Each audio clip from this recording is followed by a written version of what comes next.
رات میں ذوالفقار صاحب کا بھی اس پہ کامنٹ لے لوں. ذوالفقار صاحب, ابھی آپ کو کیا لگتا ہے کہ پی ٹی آئی کیا اپنا بلے کا نشان کسی طرح بچا پائے گی؟ ابھی ان کی نظریں صرف عدالت کی طرف ہیں, کیونکہ کسی بھی قسم کا ریلیف وہیں سے ایکسپیکٹڈ ہے, دوسری طرف تناؤ اپنی جگہ پہ برقرار ہے. اور کیا اس تناؤ کا فائدہ ہوگا پی ٹی آئی کو یا نقصان ہوگا جو عدلیہ اور اسٹیبلشمنٹ کے درمیان ہے؟ سب سے پہلے تو میں بھی حضرت قائد اعظم کی ولادت پہ پوری قوم کو مبارکباد پیش کرنا چاہتا ہوں, اور کرسمس کے حوالے سے جو اقلیتی ہمارے بھائی ہیں ان کو مبارکباد اس حوالے سے.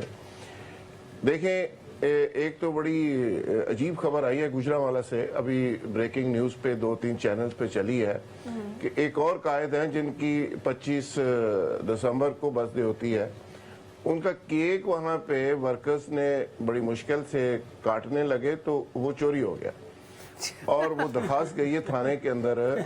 نون لیگ کے سوشل میڈیا نے کیک ارینج کیا اور ایم پی اے کے خلاف درخواست لے کے وہ تھانے پہنچ گئے ہیں کہ جی ایم پی اے نے چوری کروا دیا ہے. خیر, یہ حالات ہو گئے ہیں آپ کی سیاست کے. اور ویسے تو بدقسمتی کا عالم یہ ہے کہ چاہت فتح علی خان نے بھی کاغذ جمع کروا دی ہے, اور سیاست کے چونکہ بہت سارے چاہت فتح علی خان موجود ہیں. یہ چاہت فتح علی خان نے کس پارٹی کی طرف سے کاغذ جمع کرائے ذوالفقار صاحب؟ ابھی تو آزادانہ طور پہ کرائے ہیں, لیکن بہت ساری پارٹیز میں میرٹ کے اوپر ٹکٹ ان کو دیا جا سکتا ہے, اور دیکھیں وہ کس پارٹی سے رجوع کرتے ہیں, لیکن کاغذ انہوں نے جمع کروا دیے. اور چونکہ کئی پارٹیز کے اندر اسی طرح کے کریکٹرز موجود ہیں, اور ہمارے لیے سب سے بڑی سلمہ جو بات کرنے والی ہے وہ یہ ہے کہ ہم ہمیشہ سارے لوگ ہی کہتے تھے, ہم بھی کہتے رہے کہ عمران خان نے پولیٹیکل سسٹم کے اندر بدتمیزی کے کلچر کو پروموٹ کیا, اس کو لے کے آئے, لیکن آج وہ جو بدتمیزی تھی وہ ملٹی پلائی کر کے کئی 100 سے وہ سامنے آ چکی ہے. یعنی آج کی جو سیاست ہے وہ اس طرح دینگا مشتی ہو رہی ہے, لوگوں کے کاغذ چھیننے سے لے کے کوئی دنیا کا. آپ مجھے بتائیں کہ کون سا پرچہ ایسا ہے جو لوگوں پہ نہیں ہو رہا. احمد ناصر چٹھا جو سابق سپیکر رہے, ایک امپورٹنٹ آدمی رہا, اس کے اوپر پرچہ اس بات کیا کہ آپ کا بیٹا آپ کے گھر میں کیوں آتا ہے. 216 کا بیٹے کو پناہ دینے کا پرچہ ہے اسی گھر کے اندر. باقی آپ دیکھ لیں جو پرویز لائی کی فیملی کے ساتھ ہوا, جو باقی لوگوں کے ساتھ ہوا, سیاست کے اندر سے جو ٹالرنس تھی وہ ختم ہو گئی ہے. میں حیران اس بات پہ ہوں کہ آج جو لوگ سیاست کر رہے ہیں, کل کو یہ لوگ بھی اپوزیشن کے اندر ہوں گے تو یہ کس طرح افورڈ کر سکیں گے کہ یہ فیملیز تک معاملہ چلا گیا ہے, ذاتیات تک چلا گیا ہے, ٹالرنس ختم ہو گئی ہے. اور جمہوریت اگر اسی چیز کا نام ہے تو یہ تو بڑی خوفناک جمہوریت ہے, اور تاریخ کی بدترین جمہوریت یہ چل رہی ہے.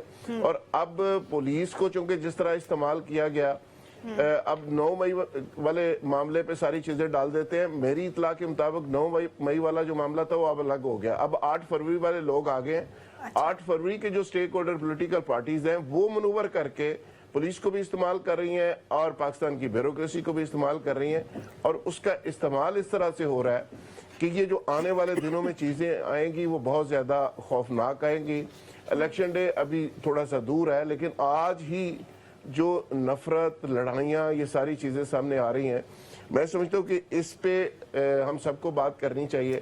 بالکل ٹھیک. اور سیاستدانوں کو جو بڑے ہیں, نواز شریف صاحب ہیں, زرداری صاحب ہیں, جو ہمیشہ رواداری اور وفاداری کا کریڈٹ لیتے ہیں, ان سب کو اس پہ بات کرنا چاہیے. اور دوسری جو امپورٹنٹ چیز مجھے نظر آ رہی ہے کہ اس سسٹم میں جنہوں نے کاغذ جمع نہیں کروائے, میرے لیے وہ بھی بڑے امپورٹنٹ ہیں کہ وہ بھی کوئی وجہ ہو سکتی ہے. شاید کوئی عباسی صاحب اس کا حصہ نہیں بنے, فیصل ووڈا صاحب حصہ نہیں بنے, چوئی سرور صاحب نے کاغذ جمع نہیں کرایا, حالانکہ 4 حلقوں سے وہ بڑی ورکنگ کی تھی, چوئی شجاع صاحب کے کاغذ نہیں. اس طرح 10-12 بڑے زبردست قسم کے پولیٹیشن ہیں جو ایکسیپٹیبل ہوتے ہیں ہمیشہ ہی, انہوں نے کاغذ جمع نہیں کروائے سسٹم میں.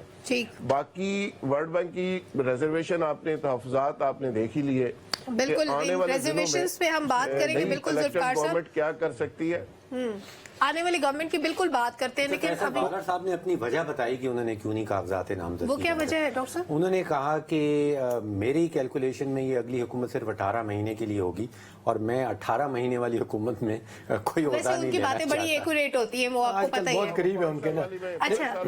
دیکھیں سلمہ, 2-3 چیزیں ہیں. دیکھیں ابھی جو بات ہو رہی تھی, ذوالفقار صاحب کچھ کہہ رہی. جی